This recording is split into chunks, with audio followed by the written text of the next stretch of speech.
Well, hello and welcome to another episode of the Leadership Academy podcast. My name's AJ Willoughby. Glad to be with you all. Again, the Leadership Academy podcast is brought to you by Titan Media Works. That's Titan Media Works with an X, WORX.com. They are the easy button for companies to enter into the podcast production industry.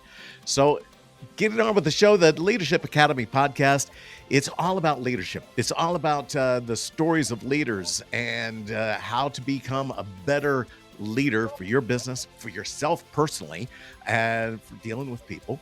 And so it's our opportunity to bring our people who have excelled in this and who are seen as leaders and who are speaking to other people about this and to hear their wisdom and get their advice from it as well. And I'll tell you today, I'm really super excited and very honored to have someone that has so much experience in the industry of speaking and everything he's done, from being an author, along with the fact of being one of the top 25 speakers of 2022. He's a #1 results coach and two-time best-selling author. A movie star. I'm going to want to ask you about that, about being a movie star. And also, he is a founder at Change Your Results and also at Lion Factor Coaching. And so, diving in here, Shawn Shewchuk. Shawn, so good to have you on the show today. Thank you so much. It's good to be here. So, Shawn, let's dive in just a little bit real quick of a little bit about you, what it is that you've been doing, and don't forget to touch a little bit on being a movie star. I want to know about that. Well, I mean, that's a loaded question. I don't know how much time we have, but so, I mean, honestly, we'll go way, way back to when I had a full head of hair. I was about 13 years old, grew up on a farm, and honestly, farming didn't interest me. Matter of fact, it was the last thing in the world I wanted to do. Which, much to the chagrin of my father, who, felt that was the way of life. If you didn't have a pick or shovel in your hand, you really weren't working. At least that's how he saw it. And I understand, he did the best with what he had.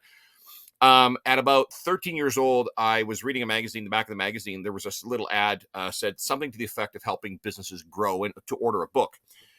This of course predates the internet, and this predates Amazon, as from a book selling standpoint. And I asked my parents to write a check, which they did, and we got the book. And it was hand typed, old school, but it was bound, and it was essentially a watered down version of management consulting. But I was 13, and I read this thing cover to cover 3 times, and I quickly realized that no one wanted to hear from a child about how to run their business. So who was I going to consult? The cattle down the lane? They didn't care. So the reality of this is, I finished high school, moved small town to big city, where I was 100% determined I would never be an entrepreneur. I saw what the challenges my dad encountered throughout the course of my life up to that point. And I vowed I'd never, and at some point when I was a kid in school, I was frustrated. All my friends went home after school to their families and had dinner with mom and dad. And I didn't have that. My dad was always working. And I was determined not to have that. Now, that's a lot of years ago, well over 3 decades ago. And of course, I've been doing this for 29 years. And so my best laid plans as far as being an entrepreneur, that I wasn't going to be one, didn't come true. I realized after getting my first job that I was highly unemployable. So this is where this has come. 44 companies later, this June, we will hit 13,000 clients. A couple of books, another couple coming out, and Lion Factor Coaching, which has been 4 years in the works and launched in January.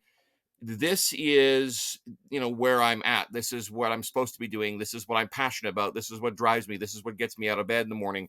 And I've done lots of things and been involved in lots of initiatives, but the one constant, essentially since about 21 years old, has been working with businesses. In those days, I've been a coach longer than coaching has existed as we know it.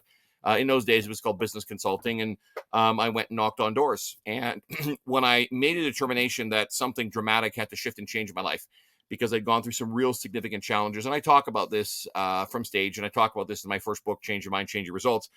I found out that Bob Proctor was coming to the city I was in. Now, I didn't know who Bob Proctor was. This predates The Secret and all sort of the the what we've seen over the past, say 15 years or so years.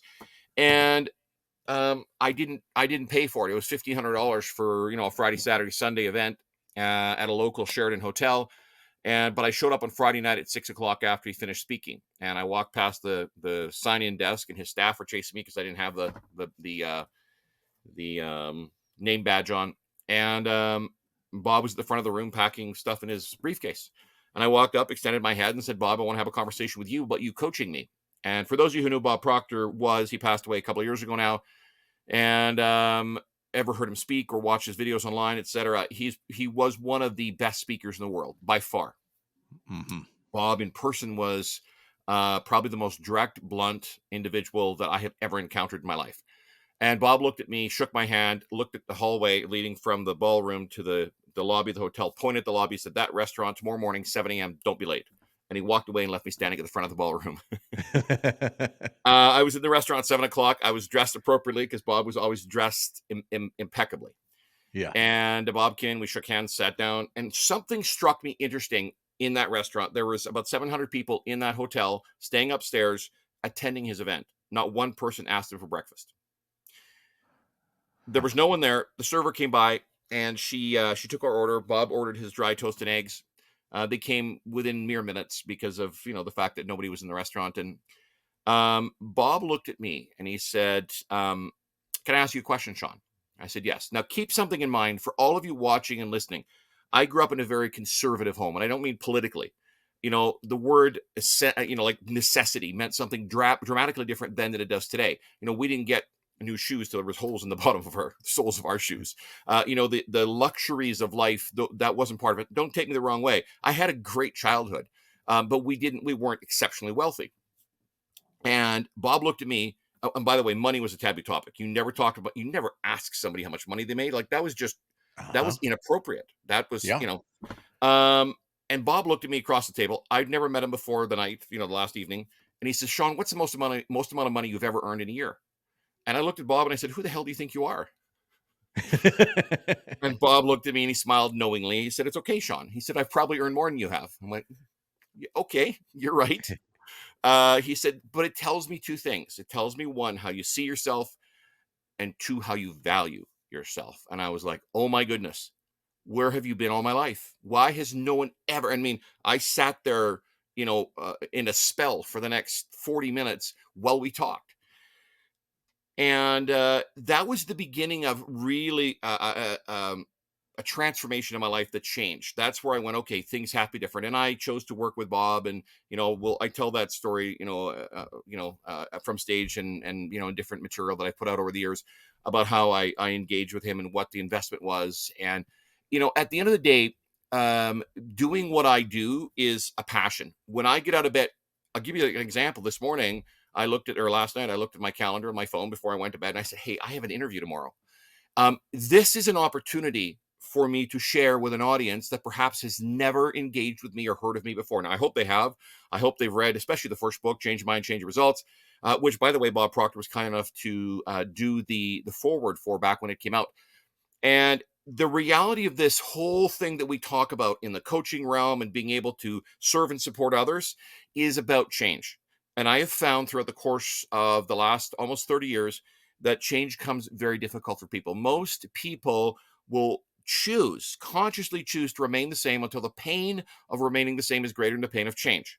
Now, think about that for just a moment. That's the most illogical thing you can possibly do. But yet, when we talk to people about, and you've had this experience, my friend, when we talk to people about, hey, you can make a difference in your life, in your business, your career, your relationships, and improve them dramatically, people say, well, it's illogical. No, it's illogical not to embrace something that's going to give you a better life, because the reality of it is we were created to be goal-seeking organisms. The only people that truly embrace change, I have found, are babies in wet diapers. Yeah. That's a very good point. That's a very good point.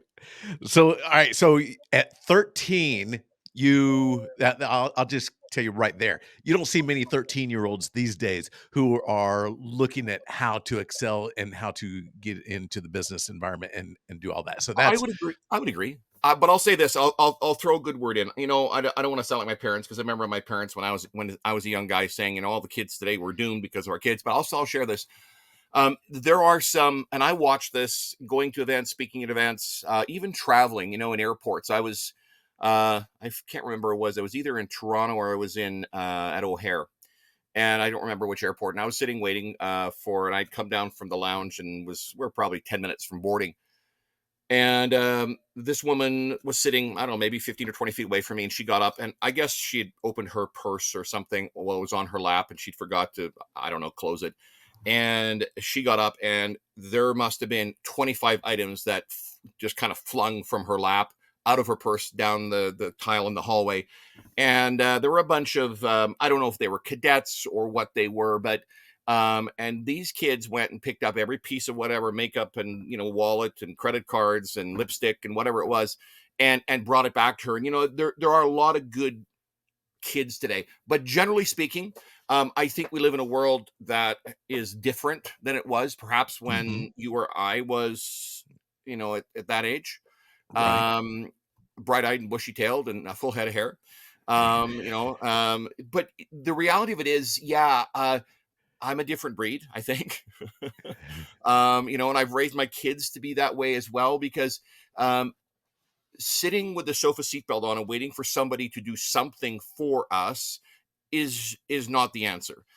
It's not going to get you to where you want to go. If you want to have an impact, if you want to own your time, if you want real, true, lasting, and sustainable freedom, and freedom in my world is defined in three ways: the ability to do what you want, when you want, and with whom. That encompasses everything. Waiting for someone to do it for you or waiting for it to fall from heaven isn't going to work. Yeah. You got to make it happen. Exactly.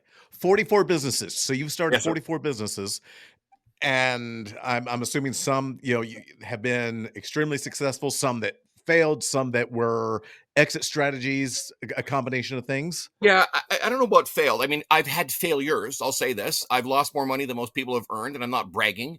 It's what happens when you put yourself out there and take risks. And I'm not talking about putting all your money on red or black at the casino. I'm talking about, you're going to do something the average person is going to raise their eyebrows at and tell you that you've lost everything between your ears. But 44 companies, yeah, there were certainly some that were structured as turnkey, and there was an exit involved. The largest of which was in between 1999. I bought a management consulting firm that was doing essentially nothing, about 100,000 a year. But if by the time you turn the lights on and hire someone to answer the phones, you're at 100,000. I ended up buying it from the individual who'd run it for a number of years. Couldn't make it go beyond that. And between 99 and '07, I built it to the last fiscal year. We did about $133 million, and became the largest independent management consulting firm on the western side of this continent. So Oh, wow. you yeah, it was a lot of work.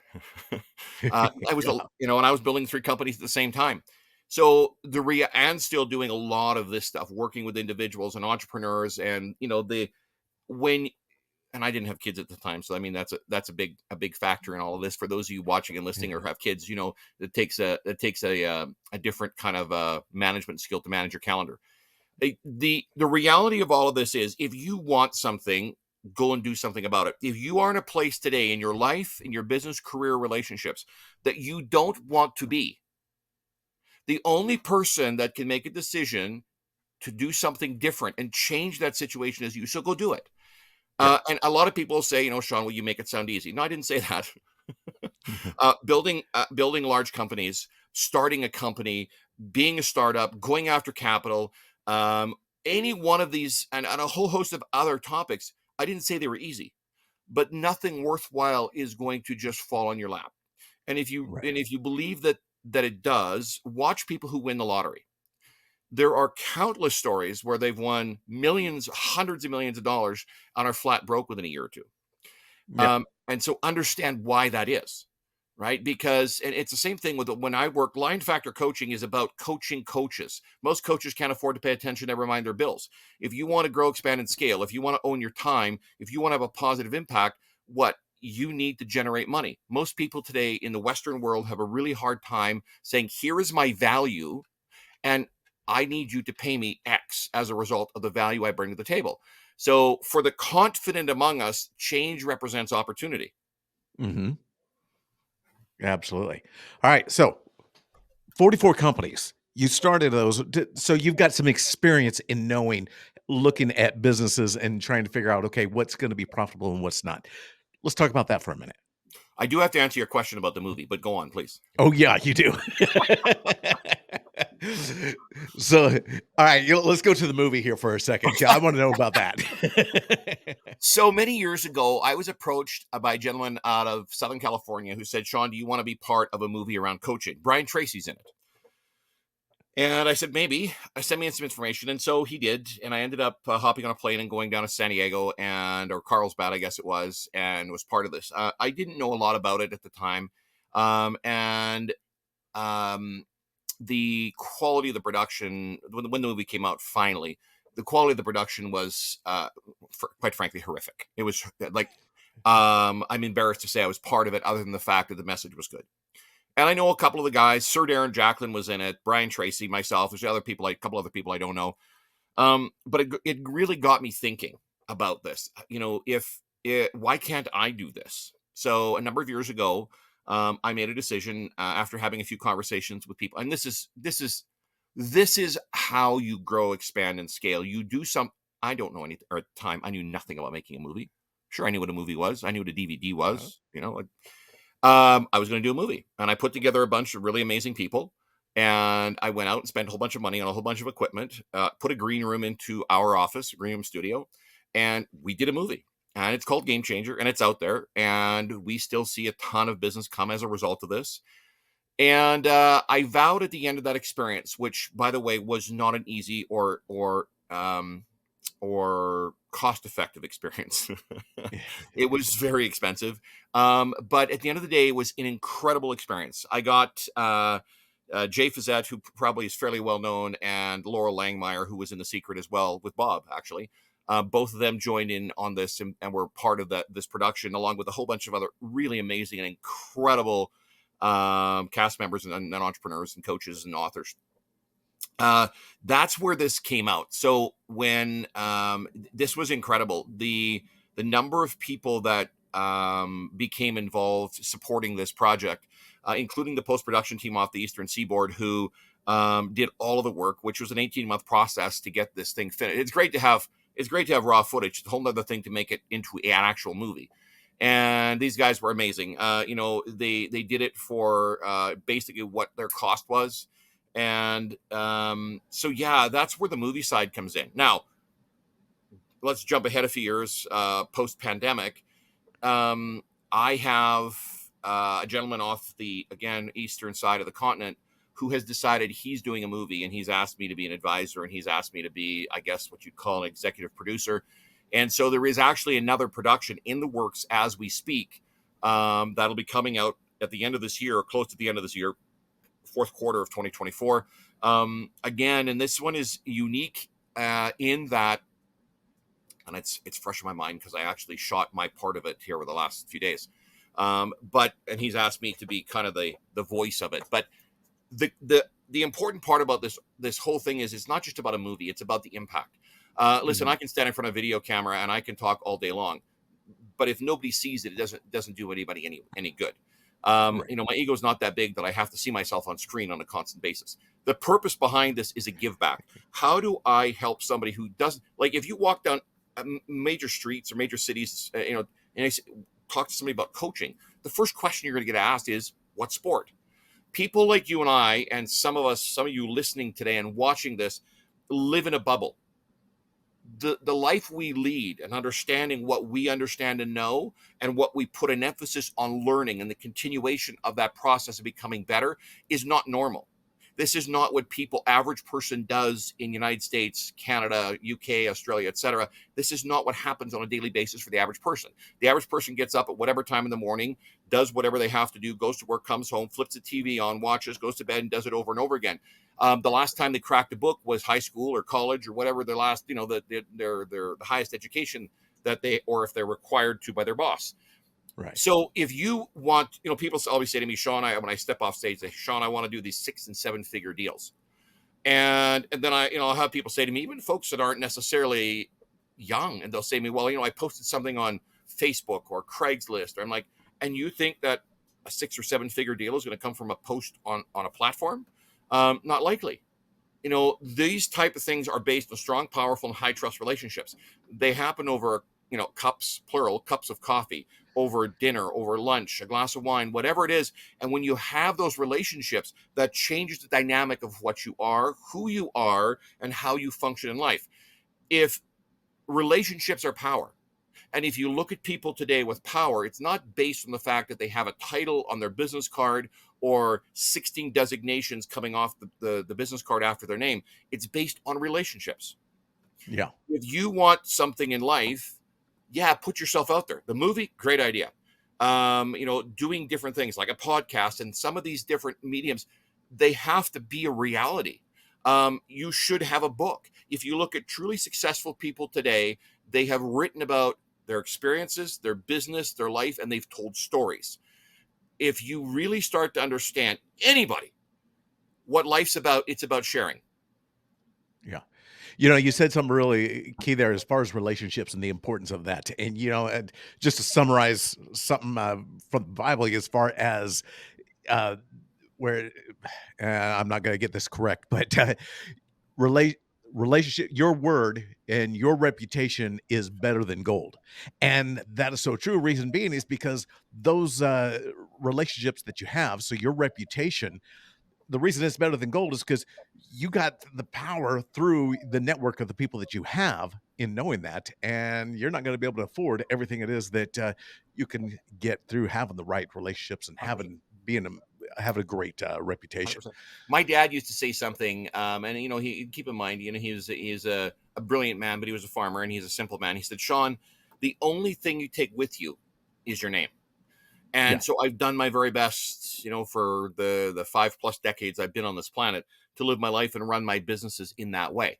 And this is an example. This spring, I had some people phone me. I used to own a company that did some unique work, sort of on the legal side of things. And this young woman phoned me and she said, Shawn, I need your help. And I said, okay. And so she explained the situation. She goes, my parents told me to phone you. And I said, who are your parents? And she gave me a name that sort of vaguely rang a bell from 20 years ago. And, I think this is what it's all about, right? She said, if you need help in this specific area or this field, the only one person you call is Shawn. And she said, can you help me? And yes, I helped her. And so the key behind this is when you give, and this is an interesting statement because a lot of people don't like this. When you give unreservedly, when you do more than you're paid to do, the lonely mile, or that extra mile, is a lonely place. Most people won't go there. Give more than you're required to give. When someone pays you $100 to do something, do 120, or show up with 125 worth of value. That's the difference between somebody saying, oh, I got this handled, and somebody becoming a brand advocate for you. Yeah, absolutely. For sure. So, and that even comes into play, people that are looking to start businesses and get things going. And one of the challenges a lot of people have when they're trying to get things going is raising capital and figuring out, well, how do I start a business if I don't have the hundreds of thousands of dollars to start a business and get things going? And it's like, Sure. well, look at your reputation. Look at the word. What kind of relationships do you have? Not that you pick out of that, off of everyone else to pay for it, but that's where you can get things started with it. If you take anybody, if you take a moment, sit back, and actually look at those people who have made a difference and how they got started. We were talking about Bob Proctor, and for those of you who know who Bob was, years and years and years ago, Bob used to go to all the jails and speak to the inmates. He wasn't paid. I promise you, the warden didn't write him a check at the end of it. He did it as a way to give back. And I even my dad was killed years and years ago, and at his internment, there was a young couple that came and they released doves, and I get emotional when I talk about this. Here's a guy who's a farmer, who all he did his entire life was till the soil. And this couple said, he saved us from methamphetamines and crack, and we owe him our life. And I think today, every single one of us has an opportunity to make a change Yeah. in someone else's life. Your life, you're here for a reason. Yeah. You may never know the impact you've had as a result of the initiative you've taken to positively impact other people's lives. Sorry. And I think every single one of us has that gift. There's a reason why we've been placed on this planet. And listen, I'm not saying it has to be one person or two people. It can be massive. I get asked a lot, especially when I'm doing virtual, events, and it's died off a little since the post-pandemic side. But the question I get asked a lot of is, why do you do what you do? And Bob Proctor many years ago said to me, Shawn, he said, none of us are getting out of this alive, and he's right. But I've also been told when it's my turn to check out, and let's be clear, I'm not looking forward to that anytime soon. I have far too much left to do. But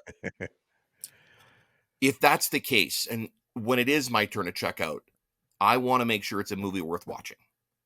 Yeah, absolutely. You're absolutely correct about that. So let me ask you this. Mm-hmm. Someone who's had multiple businesses that you've been a part of, I'm assuming that there's been times when you've been running several of different companies all at the same time. How do you balance that as from the serial entrepreneur type of thing of, hey, I've got, I don't know, how many companies at one time have you been? Uh, Well, so there's something called the law of threes, and I put this into practice a number of years ago. I talk about it at length. I work with leadership teams and entrepreneurs, and I've had the privilege of working folks from the NBA, NHL, Major League Baseball, like it's all over Hollywood, recording artists, mom and pop operations, all the way up to multinational corporations.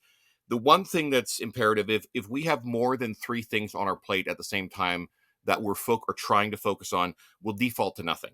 So I am very, very aware of this and very conscious of this. So I will take on three things at any given time. And that doesn't mean I don't have more than three things, but I may have somebody else taking care of that or running that or reporting into me at some point. But I mean, there's been times where I've been involved, three of my own things, and then maybe partnered in something else where there's been half a dozen different companies I've been involved in. But even today, I have, we have Change Your Results. I have a publishing company that works specifically in this space, on nonfiction, working whether it's business or real estate or personal development or whatever those topics are, but all nonfiction books. And then, of course, on I still I have a background on the legal side, so I still take on some, and I help some people with pro bono stuff. And there's not really a lot of money in that, but it's still an investment of time. And so that's aside. Something recent that's come out under the Change of Results and the coaching side is Line Factor Coaching, and this is specifically and only for coaches. If you're out there and you're making a difference, or you want to make a difference, and the big one that's really surprised me is folks that are coming out of the service. So if you've been in the military and you want to continue to have an impact, this is about that. This is the difference, because when you're in the military, the general idea is that you take orders and you execute. And then when we come out, for those that have served, the civilian life is a challenge. And so what this does is creates a roadmap to follow. So there's lots of different areas to focus on. You were going to say something, and I keep talking. No, go for it. So I'm with you. So, you'll notice that I take a topic when you ask a question, I go down rabbit holes. But at the end of the day, if we look at people, there's a reason why the coaching side has been, I'm fortunate and blessed, let me be very clear, as successful as it has been, because I look at coaching from a different perspective. Coaching is not about one modality. It's not about sales. It's not about mindset. It's not about marketing. It's not about 100 other modalities. Coaching in order to be successful, has to be a holistic approach. And Mhm. what that very simply means is if I'm really good at sales, but I'm not good at marketing, I'm not going to have anyone to sell to. And if I'm really good at marketing, they say marketing brings them to your door, sales invites them in. If I'm really good at marketing, but I can't sell, I'm dead in the water. If I have a poor mindset or I'm focused on things I shouldn't be, I'm not going to be successful. So coaching is really a holistic approach. How do I build a brand? How do I understand my value? How do I package that value? How do I present that value? How do I sell somebody whatever it is I'm selling? And how do I then scale this? So I, at some point in time, can take a step back and maybe position my company to sell a company. The exchange of a check for the keys. This type of scenario. Mhm. Or how do I get to a place in my life where I say, what, I want to retire, but not in the traditional sense. I still want to work, but not because I have to, because I want to. So there's a lot of different areas to put an emphasis on, depending on what somebody wants. Coaching, though, needs to come in at a different. Coaching is this. Coaching is about walking hand in hand and side by side with somebody who's been there to avoid potholes and collapse timeframes. Right Yeah. now, there's a lot more to it, but that's the gist of what coaching should be. The problem we have, and it is a problem, is coaching is not that. Coaching has become something that people think they're going to get rich at. Now, can you make good money in coaching? 100%.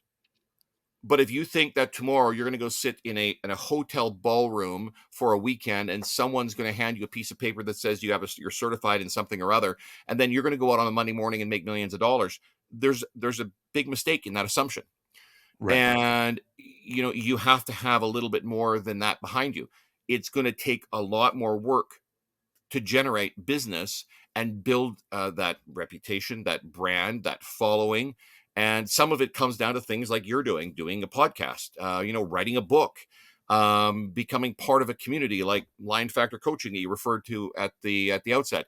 So I mean, there's a lot of these different components to building and scaling and expanding and getting to a place where you do achieve that freedom that I shared a few minutes ago. Yeah.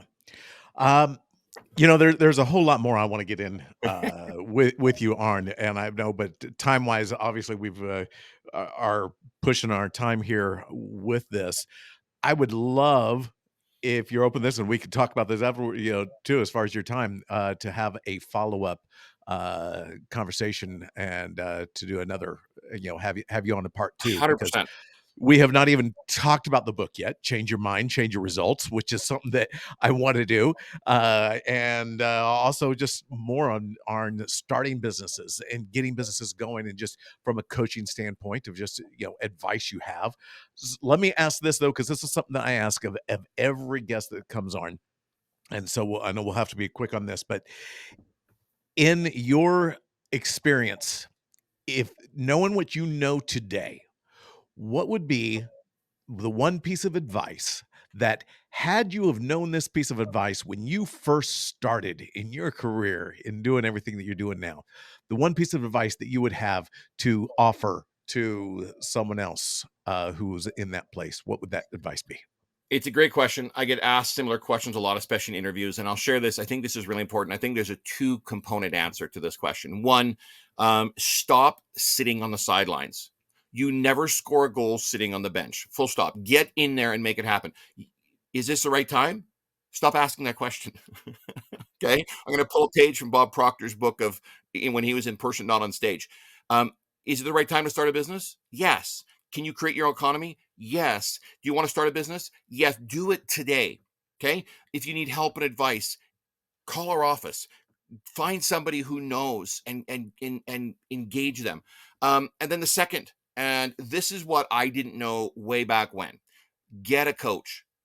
Get not any coach, somebody who understands business, who understands life, the psychology, the battles you're going to fight. The internal dialogue is the most important conversation you are ever going to have, and it's going to play games with you because you are going to make decisions based on the conditioning, those unsolicited gifts from parents, educators, and religious influences as you grew up. What it tells us is that in a lot of cases, unless you've made a conscious decision to shift those paradigms, you're making decisions that really aren't your own. They're moms and dads. God bless your parents. The reality of this is, though, if you're going to do something different and you're going to change, there is going to be some growing pains. But today is the day, not tomorrow. Don't finish something before you start. Just start today. And then the second one is get a coach. If you are a coach and you're watching this, you need something different because most coaches, 98% of them, vanish within 12 to 24 months of starting. The reason is because there's this misconception out there that coaching's easy.